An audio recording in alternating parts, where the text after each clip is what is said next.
What's up? It's Mike Mal, and you are listening to the Athletor Podcast, where we dive into the processes, mindsets, strategies of some of the most successful athletes and coaches from all walks of life. Athletor Podcast coming at you again this week. We have two guests, and one of them is Erin Sparrold, and the other is Lori Ayres. Lori Ayres has been super impactful in the women's wrestling community over the last 10 years or so, first in Jersey, now in California. And Erin Sparrold is an expert in the field of nutrition as it pertains to athletes, but more specifically in female athletes. And even more specific than that, female wrestlers and the way that they cut weight. We go into great detail as to what these young female athletes are doing to their bodies, both in the short term and long term in terms of cutting weight. And she gives more specific ideas on how they can improve their health and longevity in the sport. And I'm also going to tell you that Lori Ayres has a very interesting Mount Rushmore. Athletor Podcast coming at you. Athletor Podcast back again this week. We have Erin Sparrold and Lori Ayres. Thank you all so much for coming on. I really appreciate it. First things first, Erin, if you wouldn't mind explaining to the wrestling community exactly what it is that you do, and more specifically how it kind of relates to wrestling. I'd be happy to. So I am a sport performance nutrition coach, and how that works specifically in relationship to wrestling. I have worked with Lehigh Wrestling in Pennsylvania now 9 going on 10 years. I have also supported Wrestle Like a Girl in helping them to develop out some nutrition coaching to support coaches and athletes within their community, and then also helped them to develop the Teal coaching program along with USA Wrestling. So I'm very intricately involved and very passionate in working with wrestlers. I work with individual wrestling teams. I help to coach individual wrestlers as well to help them get through the weight making process as healthy as possible. My degree is in healthy and optimal. Oh, I'm sorry. I have a degree in, no, it's totally fine. I have a degree in nutrition science and an advanced certificate in sport performance, graduate certificate in sport performance nutrition from the Institute on Performance Nutrition. That seems pretty good. Yeah. I mean, I don't know. So, all right, before we even get any further, and Lori, please forgive me for a second. I do want to introduce you and stuff like that, but quickly, as best and as succinctly as you can put it, on a scale of 1 to 10, Erin, where is the general knowledge of wrestling coaches when it comes to nutrition and weight cutting? Oh, you're putting me on the spot. You can say I feel 2, like... and you can be honest. You know it's 2. You know what? I want to say 10 years ago, we were hitting around a 2, but I'm going to say quite honestly that I think one of the beautiful things that the introduction and the growth of women's wrestling has done is it's opened this huge door. People are starting to ask a lot more questions with regards to nutrition and making weight because they're noticing it's a different paradigm for women. And that's opening up the door for some spillover into managing the health in male athletes as well. So I'd say we maybe started at a 2, but we're working our way up that scale a little bit. I think we're hitting a 5 and sometimes even 6s. We're moving up. That's not bad. That was way better. You're giving the wrestling community more credit than I would, but that's fair. Okay. Lori Ayres, thank you so much for coming on.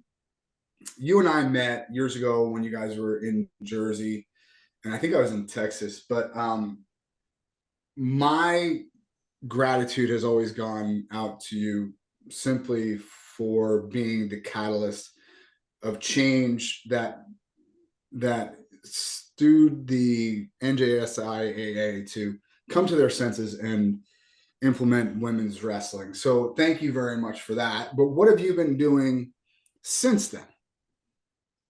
Well, first of all, thank you so much for having us on. I want to speak very little here because I want Erin to do all of the talking because I've learned so much from her. So I right now, as my day job, work as the executive director of the California Olympic Regional Training Center.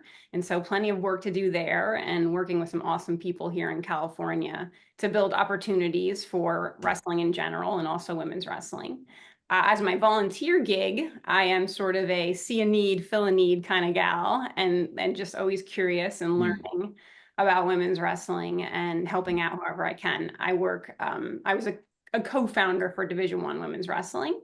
And it's sort of how I started to work with Erin, because I saw this need, right, for education on how we are adjusting to some of the current research that's out there on bone health and all kinds of great things that I'm sure Erin is going to get into, and how that can be affected by a weight sport like wrestling. So I'm so grateful to you, Erin, on today to talk about this.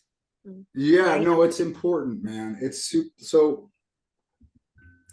Here's my dilemma. Lori, I think you know, I've been kind of, for whatever reason, I never really trained female athletes as much in Jersey. I don't know why. Maybe it was just I had a really rough looking place. Like it was not the most aesthetically pleasing environment. Or maybe it was one reason or another, but I've been training more female athletes over the last 5 years.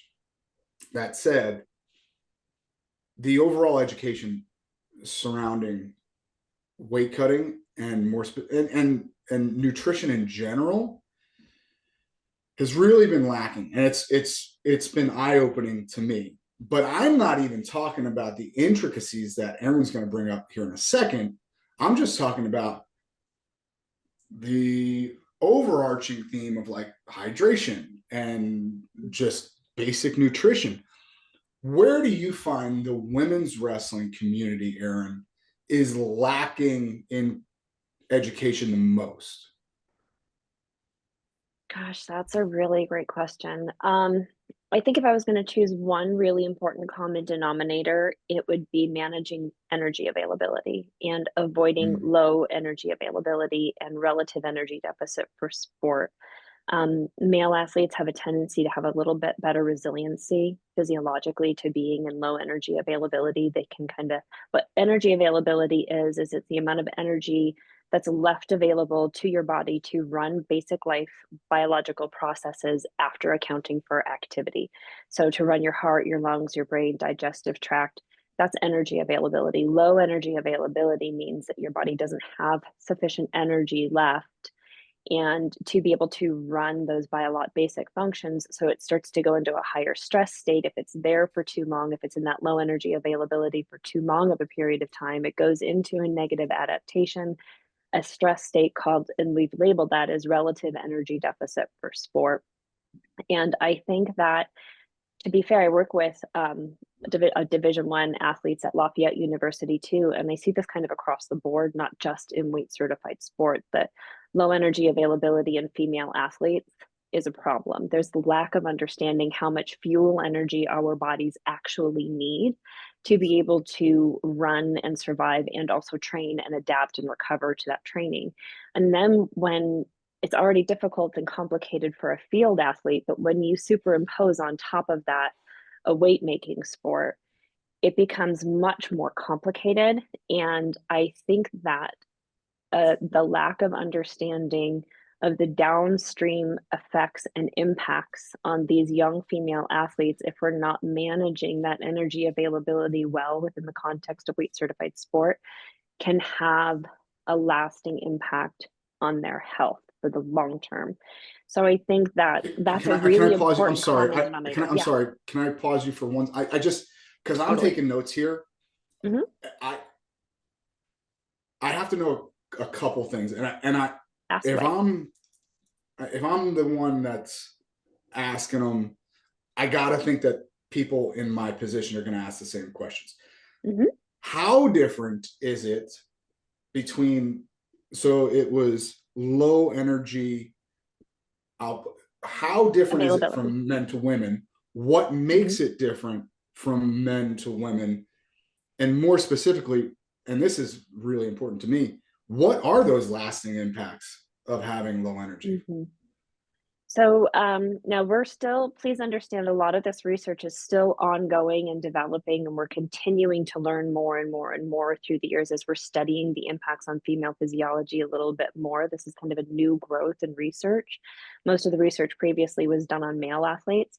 But to put some context, we see male athletes can start to fall if they're consistently chronically low energy availability. They can start to fall into that negatively adapted metabolism within like 6 to 8 weeks. We see it much quicker in female athletes, like 4 weeks. We could start to see that negative adaptation.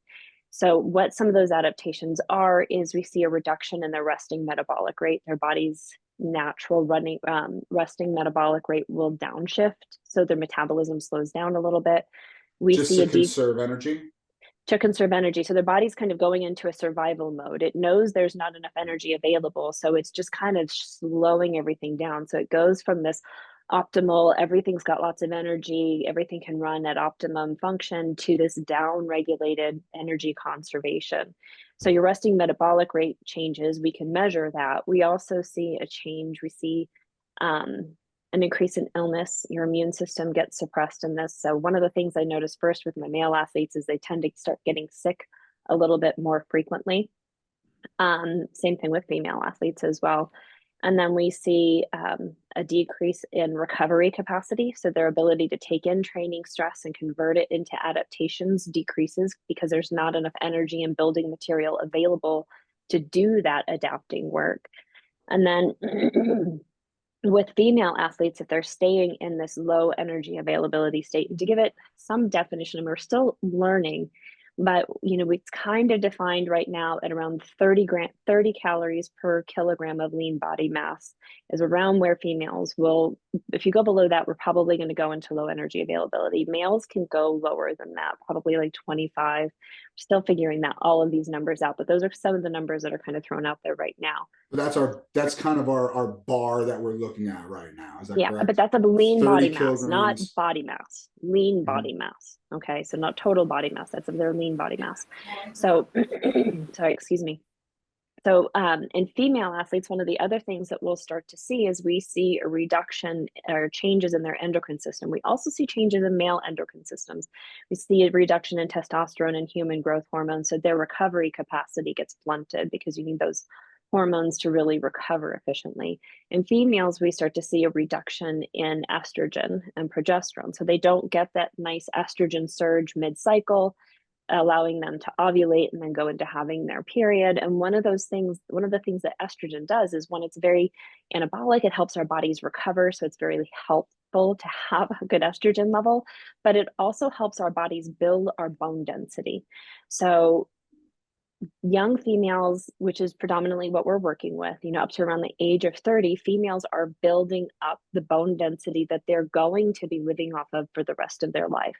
So if they are not getting this nice estrogen surge to help them build up and build that bone density, and also the lack of the estrogen surge is coming from low energy availability. If a female athlete is in low energy availability, they're probably also not consuming enough micronutrients. So they're also insufficient in calcium consumption and potentially D vitamin exposure and other elements that are going to help them build the bones. So they're nutrient insufficient and then also estrogen insufficient. So they're not able to build up bone density.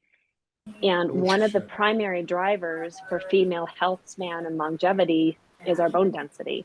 So if these young female athletes, that was kind of where I was going to go with it, was like, oh shit, this is something that can hit them when they're 65. Absolutely. We're not even talking about the next 10 years of their lives. We're talking about, the biggest driver in longevity, from my understanding, has been CO2 max and bone density. Mm-hmm. And that can be a serious, derivative as they get older. That's interesting. Hey, Lori, absolutely. Can I ask you this? Knowing what you know now, and again, I don't know if people know this, but your daughter is a high-level athlete in wrestling. Is this something that you saw on a day-to-day basis, knowing what you know now with Chloe? Yeah.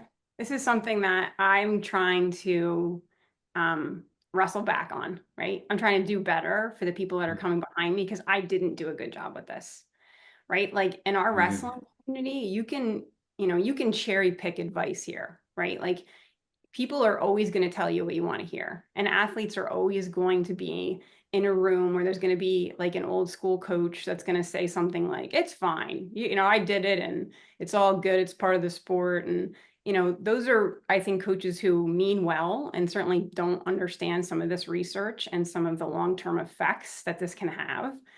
But I've been in rooms where Erin has shared this information and there's been literal audible gasps from coaches because we're talking like, putting it in coaches terms, right? Between whatever it is, like I think it's 18 to 25, when you're building this bone density, you have this like thermometer, right? Where you can get all the way to the top of the possible bone density you can build, or you can get, lower than that top.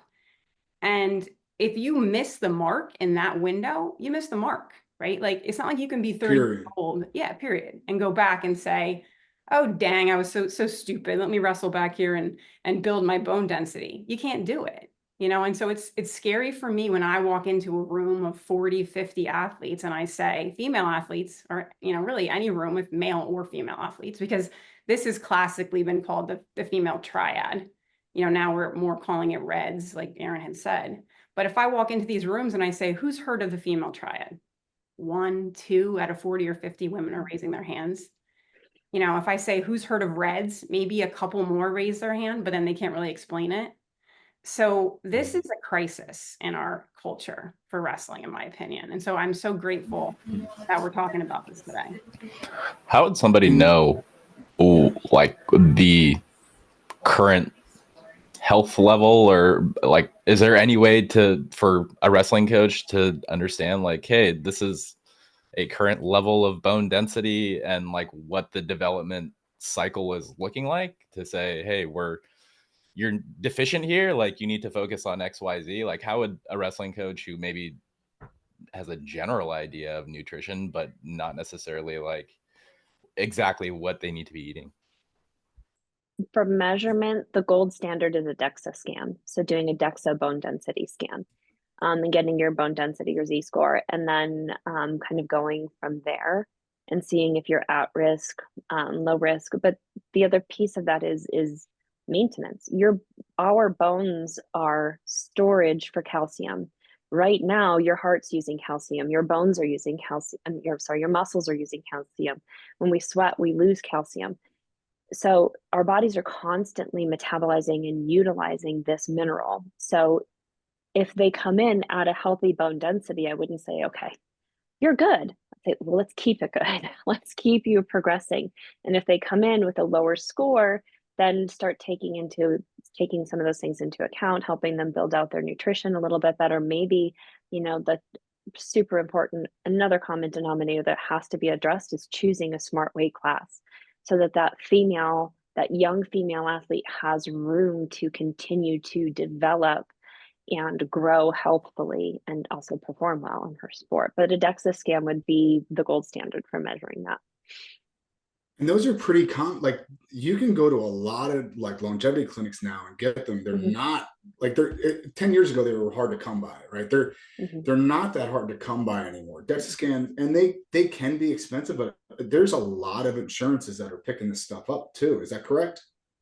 Yeah, absolutely. That's correct. You can go to your general practitioner and ask for a prescription for one, especially as a young female athlete.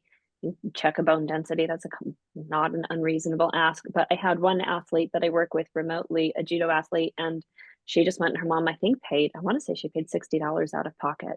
So it's not exorbitant. I could be remembering that number wrong, but I do remember thinking, wow, the price has come down a lot in the last 5 years. Yeah, I paid $500 for mine, and that was 3 years ago. So it's like, it's not that. And again, that was before insurance even picked it up.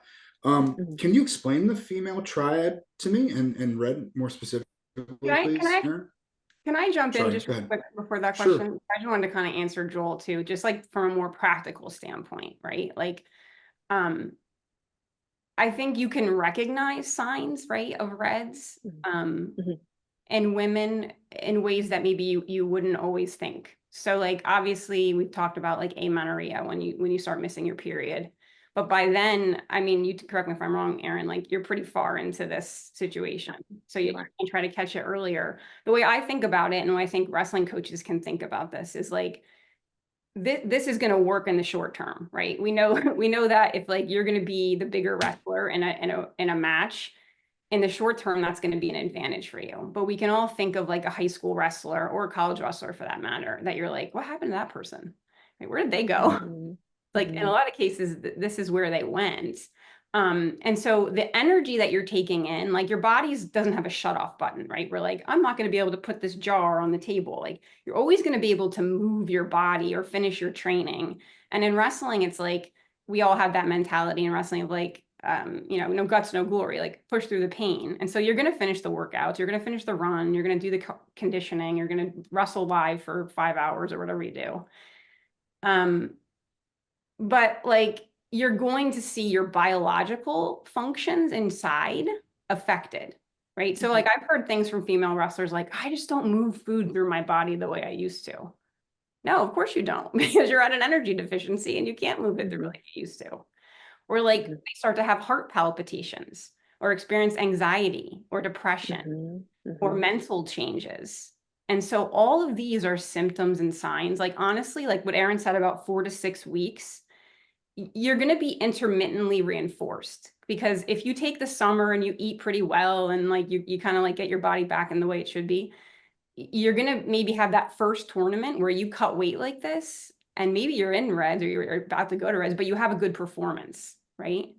But then 3 months from then you do it again and you have a terrible performance. So I didn't study nutrition, but I studied behavior in grad school. And so I know that when you're intermittently reinforced by something, you're going to do it more because you're like, this worked before. Let me like, double down here, and I'll maybe drop another weight, and then I'll really crush it at the tournament. So like, we have to send a message that, yes, does this work? Like once in a while, maybe it could be an advantage for you, but you're not going to have longevity in the sport if you continue this behavior. And so this is what the message is in my opinion. Can I go Brilliant. a little further? I know, and I'm not going to call her out, but I know a female athlete that may or whatever, she won a very high level event. She hadn't had her period in 2 years. Okay. So maybe it does work even in a longer term situation. But what are the effects going past that? That's what scares the crap out of me. Like that's really what's like, oh man, you're digging in now, but what about the rest of your life? Holy smokes. Yeah. I'm sorry, I got to get back to Erin. What can we talk about the female triad and educate me and the rest of the listeners there, if you don't mind? Okay, so sure. So the female triad is something that we've kind of learned and been studying for a while, and it's actually kind of what gave birth to our understanding of relative energy deficit for sports. So it started where we understood that female athletes who were either intentionally and selectively reducing and not eating enough food, or they had a disordered eating pattern, so they were not consuming enough food. Either they were training a lot and not consuming enough to match their training, or they were intentionally restricting food. So this doesn't just happen in female athletes, but it's specifically developed for the athlete triad. So they're under consuming nutrition, either because they aren't matching their energy needs, or they're intentionally restricting nutrition and they have disordered eating issues. And then we start to see fluctuations and changes in their period. Either it becomes really inconsistent, or they completely lose their cycle altogether and they become amenorrheic. And then we also see the changes, the other piece of the triad. So the first piece of the triad is the change in eating patterns and the lowered eating patterns, either because they aren't eating enough to match their training, or they're intentionally disordered eating. And then we see the changes in their cycle. So either intermittent. So that's the second part. And then the third part is the bone density piece. We see a drop and a decrease in their bone density. So that's the triad. Now that triad, like I said, has given birth to the much bigger dynamic, which we also know also impacts male athletes, which is the relative energy deficit for sport. And to talk back to what and mention back what Lori was saying, there are things that we see starting to happen in these female athletes that we can flag sooner than the bone density loss and sooner than the loss of their period. So if you're seeing your female athlete getting sick more frequently, she might be in relative, it's worth checking in and seeing, is she getting enough fuel energy? If you see her not recovering well, female athletes do not recover well. Most athletes don't recover well in a low energy availability state, but female athletes are much more susceptible.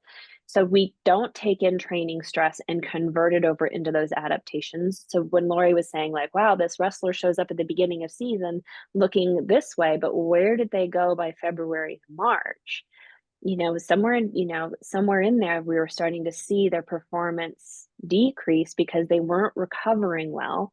And then also the mental, the emotional health and the cognitive health. So their anxiety levels are up, their depression, their motivation, their ability. You have this athlete who's super coachable, and then all of a sudden they're not really taking in new skills as well. They can't learn as well because their brain is also low on energy, and they can't convert these skills that they're learning into deeper memory and that become more repeatable. So there are other signs that come along before we see the bone density loss and the period loss, which it's so important that we've expanded out and we see other symptoms that are more catchable before it goes too far. What do you mean by I know recovery? This is goofy. Yeah. By recovery? Wait a second. Yeah, like if I don't get this out, I'm sorry, Joel. I gotta. This is goofy. What about skin diseases? Like, is that sometimes like, because I see for whatever reason, some of my female athletes get ringworm way easier. Is that like a lack of gut biome? Is it just overall susceptibility? I cannot speak to that exactly with like a white paper to prove anything, but I can extrapolate. If their immune system is not able to launch a healthy and robust response, they're more likely to have a higher frequency or a worse degree of infection. Sure. Sorry, go ahead, Joel. I apologize. I just, because if I didn't think about ringworm there for a second, I've been remiss. I apologize. Yeah, I'm curious what you mean by recovery. Is it that they're sore all the time? Is it that like they get hurt and it takes them longer for them to get back to competition? Like, what exactly do you mean by recovery? Both. So, and they kind of play into each other. So taking in that training stress, the training is a stressor, and our bodies then say, okay, if you're going to keep doing this, I'm going to get better, faster, stronger, so I can support this effort. So that is the adaptation. You're taking in the stress and your body's converting that over into better proprioception, better response time, better strength, all of those things. That's adaptation, and also recovering from competition stress. So taking that competition stress and converting it over into adaptations. And if they're energy insufficient, they're taking in that stress, they're going to be more fatigued. They're going to be sore for a longer period of time. And then they're building up the inflammation, they're building up the stress, which is setting them up for injury. So, and then a more difficult time recovering from injury as well. Interesting. Well, that seems bleak. So all right. My brain goes, But how do we fix it? It's not. No, I get it. I know. Yeah. But we spent the last half hour talking about what amounts to the negative. Now we got to start fixing, right? So what is the baseline effect that they must take to start getting themselves out of this low energy availability for sport and start putting themselves in a position to be far more successful and healthy down the line? They need to be eating enough food to support the energy demands of their body. And that's where somebody like me can come in, because I wish I could give you some kind of magical formula or magical number that's universally applied and will work for everyone.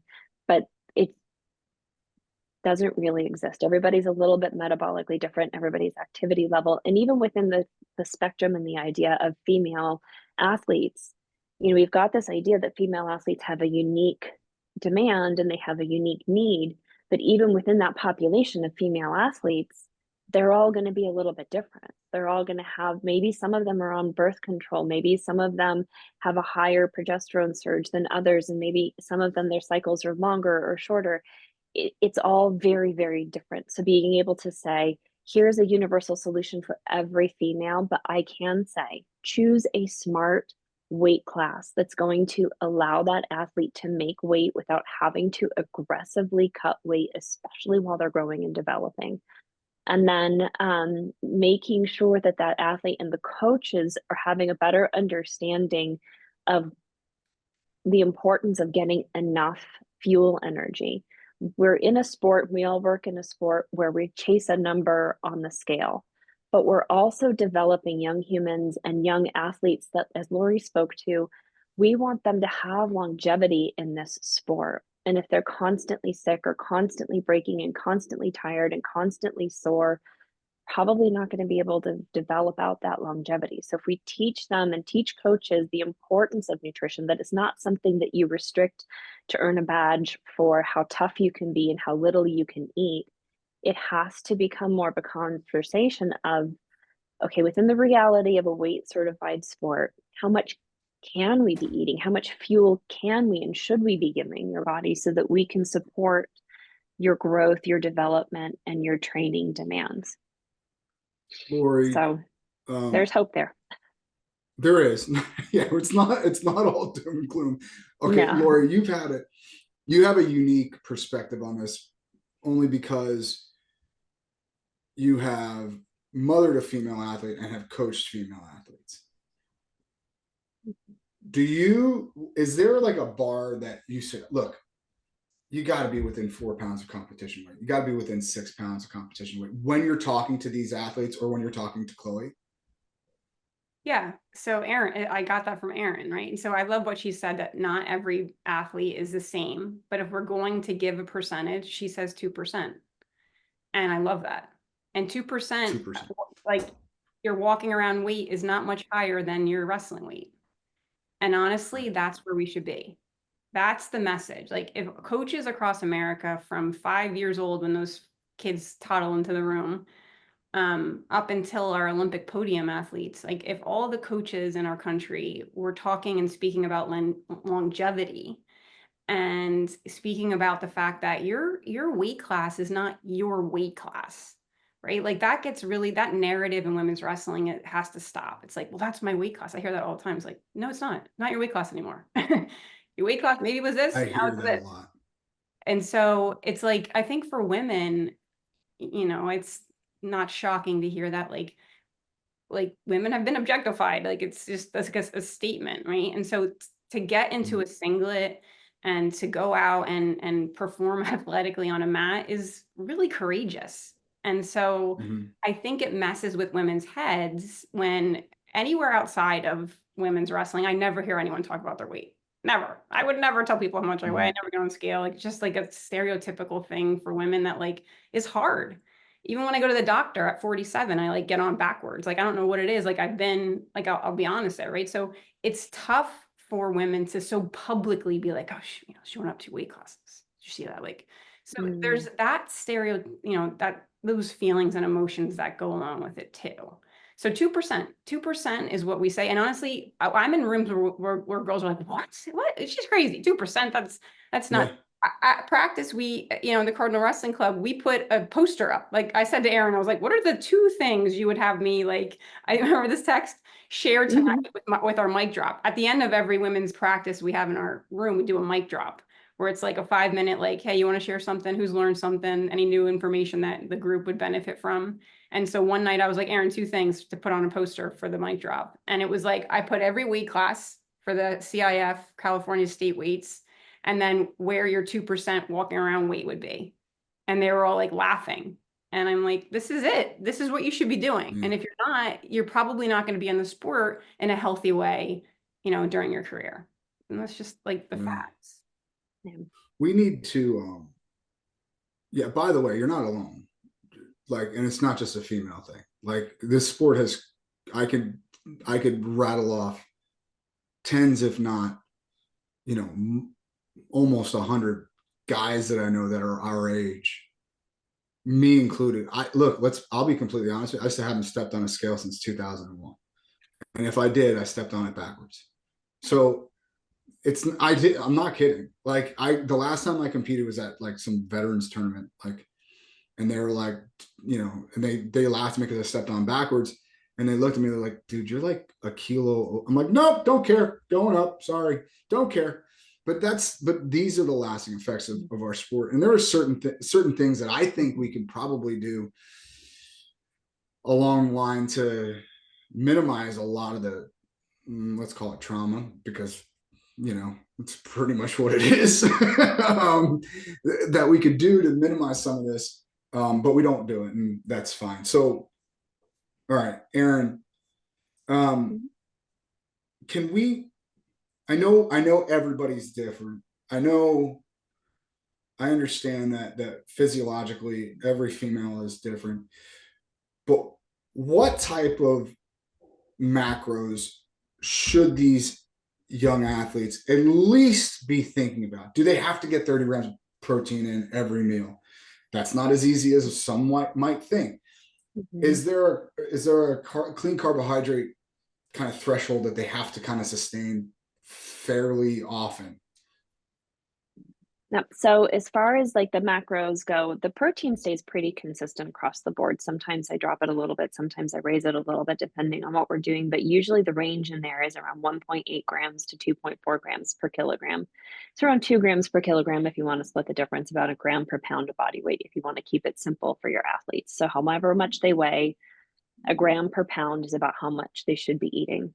The protein piece, the 30 gram per meal, the important piece with the protein is consistency, because we don't store backup reserves of protein in our body. So we need consistent So you can only exposure digest, what you're saying is you can only digest X amount per serving. Is that correct? No, you can digest the entire volume of protein, but you can only use a certain amount of it towards muscle. And the theoretical number that we are seeing in research is around 30 to 35 grams per serving of food that can then be used for muscle build and recovery. Obviously, a heavy weight, I usually estimate a little higher and go 40 to 45. My 125 pounders, my lighter athletes, we work with the more like a 30 gram per meal. But yes, you only use so much for muscle efficiency. The rest can then be converted and utilized as energy.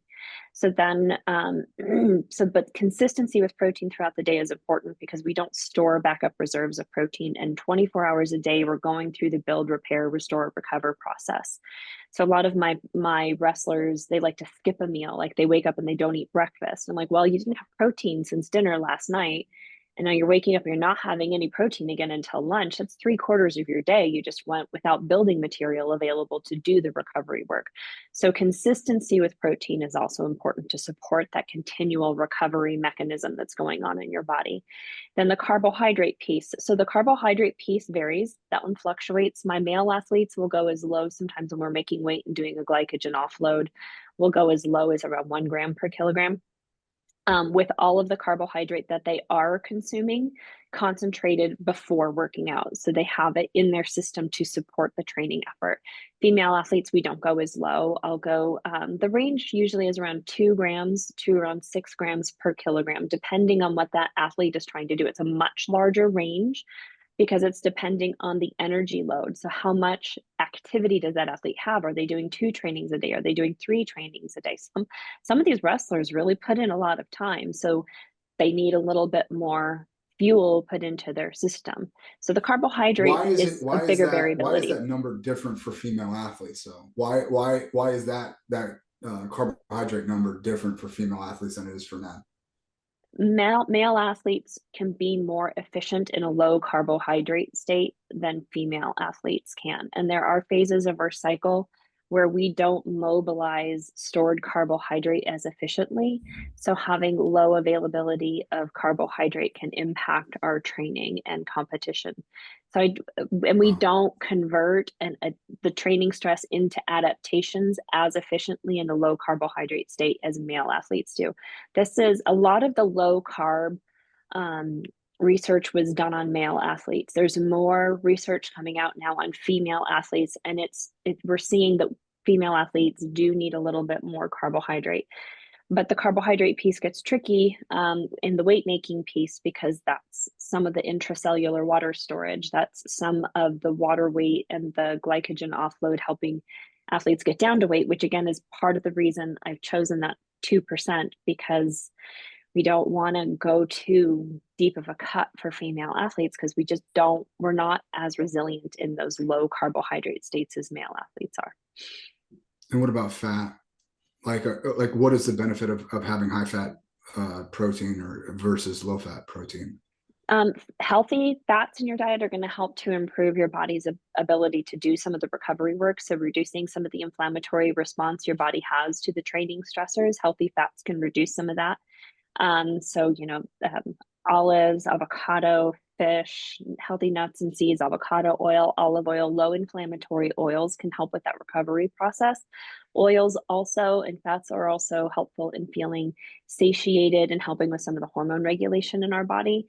So the fat piece, that one it usually lands around 0.8 to 1 gram per kilogram. Interesting. But it really depends on the total calorie energy need for the athlete and their total training energy output. I would just emphasize too, real quick.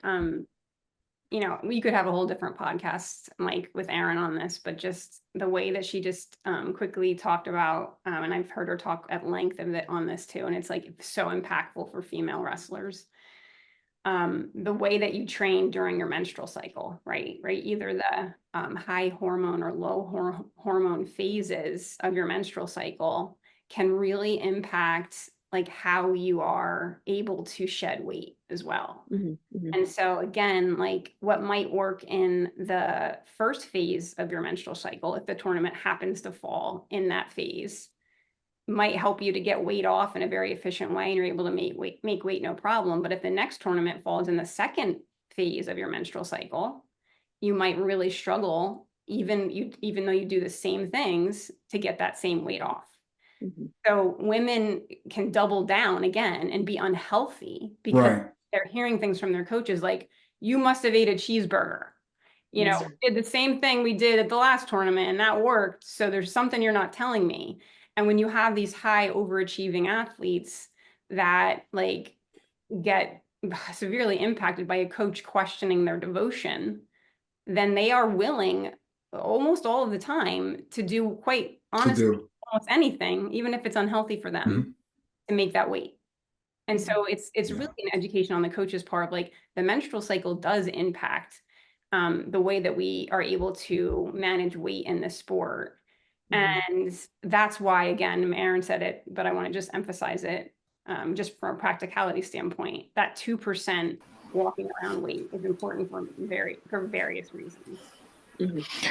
I wonder if that had anything to do with the young lady from India missing weight at the Olympics. Lori, do you remember what I'm talking about? Thing.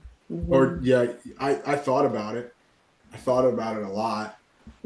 Some of the deplorable things that have been done in the name of making weight over the last 100 years is not happy. I'm not happy. And I think one of the dangerous messages too that can come from that is we all look to the elite in the sport, but what percentage of the entire sport makes it to elite?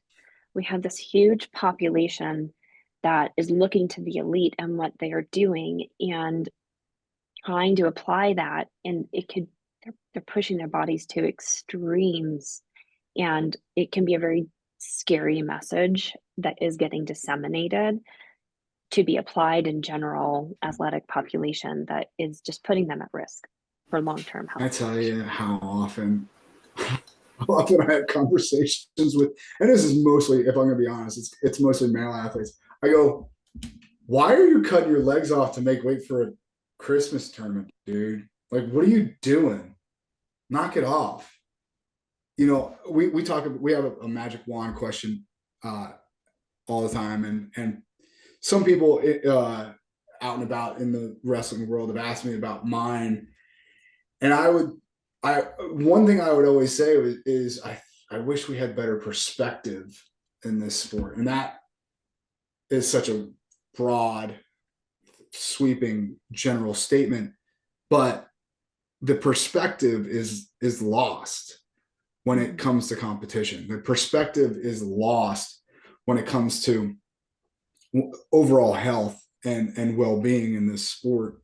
We're so hyper focused that we have a hard time drawing away from the situation and kind of taking a look at the big picture. All right, we're running out of time here. Okay. No, One of the please, things please. I try very hard to reframe with the athletes, because there's this constant chase and this constant pursuing of the number on the scale. And in our sport, in wrestling, there's such a quick recovery time before you actually have to compete. And I'm constantly telling my athletes, evenly matched skills, the athlete that shows up with more fuel in the tank has the advantage. So managing your weight smart, so you're not having to aggressively cut, is actually giving you the performance advantage. An aggressive cut and a totally sucking down to weight is putting you at a disadvantage.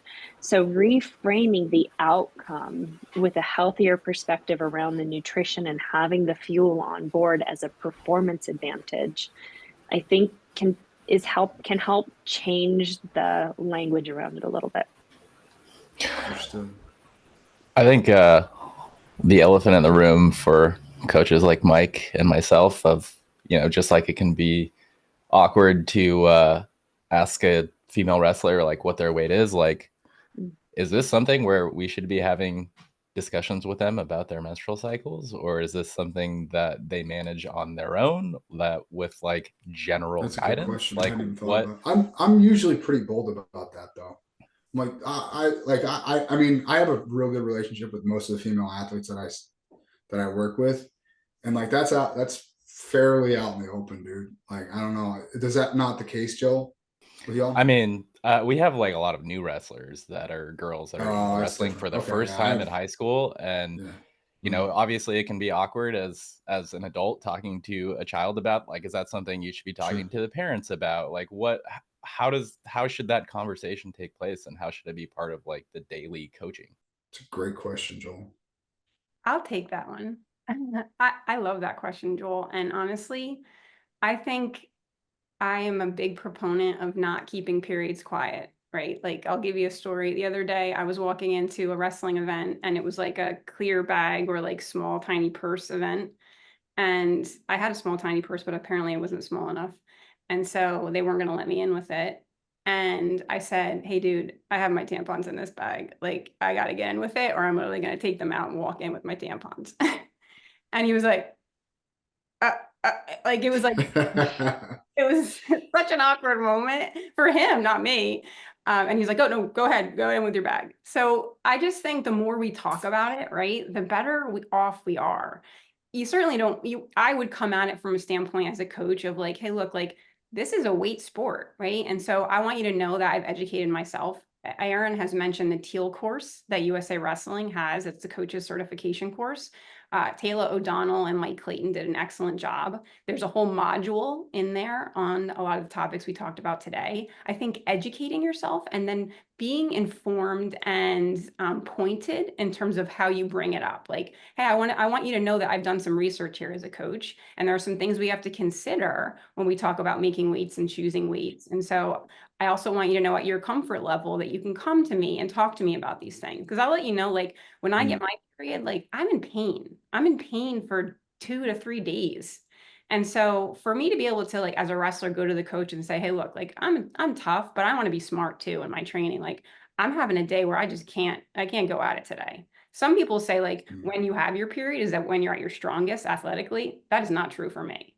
So like Right. I'm at my strongest in 2 weeks in the middle of my cycle.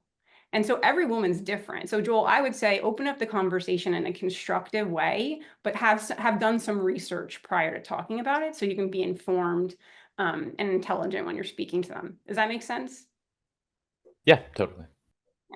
Yeah, I also bring it up with the parents. Like, hey, this is a conversation that I have to have. I know it can get a little weird sometimes, but it is for the better of your athlete. All right, we got to get to our quick questions here. I'm gonna bounce back and forth. Try not to think about these too much. Lori, we're gonna shoot at you first. What's the best wrestling shoe of all time, Lori? I think we could do a better job with wrestling shoes for women, but I love I think it's called the it's like the 90, I think the 90 by Rudis, and Kennedy Okay. Blade. It's pink, the pink one, the sky pink, I think it's called. Kennedy Blades wore it against Adeline Gray in the challenge tournament last year. She wore a version of it at the Olympics, but I absolutely love that shoe. It's a great shoe. Okay, Erin, this one's at you. If you had a magic wand and you could change one thing about the sport of wrestling and it would change tomorrow immediately, what would that be, Erin? Oh my gosh, that is such a good question. I if right now, what if they had more recovery time after making weight? I would like to see that for the athletes to have a little bit more. And also, It's tricky. I know, and that's why it is very tricky because then they're going to be more aggressive in how they cut if they have too much time to recover. Because they're dummies. I know. So there's, but I see all my lightweights going out there and having like issues with their stomach and GI distress. But I think that would be one of them. And the other one that I struggle with is a nutrition coach and watching my athletes make weight in dual season is the frequency of making weight and managing that a little bit better so that athletes aren't having to make weight 3 times within a period of like 7 to 8 days. That's hard. It's And then, wild. yeah. It's like, it's so stupid. I think about it all the time. Like, it's ridiculous is what it is. Like, if you really think about it, this was not supposed to happen 3 times in a week. This was supposed to happen once every couple of months.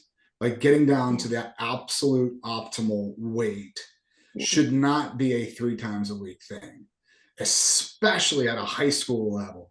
Like, if you want to argue it at a post, maybe it just seems so, and like, it seems like that's such a easy fix. We try to shoebox ourselves into this season. We're going to use the word season in quotations, but every athlete that is competing at a high level doesn't have a season, right? Like, it's a round the clock, round the calendar thing. Why are we shoeboxing ourselves into a football model just so we can? I don't understand it. It drives me bananas. Okay, last question, Lori. Here we go. Only get 4. They got to be American. Who is on your Mount Rushmore of wrestling? Okay, I'm going to go pretty female wrestling orientated here. And I'm going to start with my number 1, Joan Fulp. So I know a lot of people have heard this name, but she's amazing. She is the VP. She's the vice president of the National USA Wrestling Board of Directors now. She's served in a quiet way to sanction all the high school states across the country. She's like literally someone who's so respected. I've been in rooms in USA Wrestling at leadership summits, several places where her voice is just heard and respected, and she's moving the needle. She's kicking the stone down for women's wrestling, so down the road. So I love her.